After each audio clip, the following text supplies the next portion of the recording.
আসসালামু আলাইকুম। সুন্দরী সকালে সবাইকে স্বাগতম। গতকালের দিকে আমাদের প্ল্যান ছিল যে আজকে সকালে রুটি দিয়ে গরুর পায়া দিয়ে নেহারি রান্না করে তৈরি করে সবাই মিলে খাবো। তো এটা তো যখন তখনই চাইলে করা যায় না, তৈরি করতে টানা 6 থেকে 7 ঘন্টা প্রায় এটাকে জাল করে নিতে হয় একদম লো আঁচে।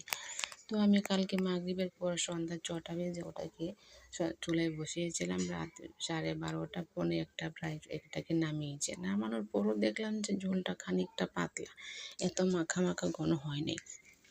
এভাবে তখন রেখে দিয়েছি। তখন রাত হয়ে গেছে, শুয়ে গেছি, শুয়ে পড়বো সবাই। খাবার দাবার শেষ। সকালে ফজরের নামাজ পড়ে আমি রুটি তৈরি করার জন্য ডো তৈরি করে নিয়েছি। রুটির ডো দিয়ে রুটিটা তৈরি করে রুটিটা সেঁকে নিয়েছি। তারপর এটাকে চুলায় বসিয়ে ঝোলটা একেবারে ঘন করে নিয়েছি।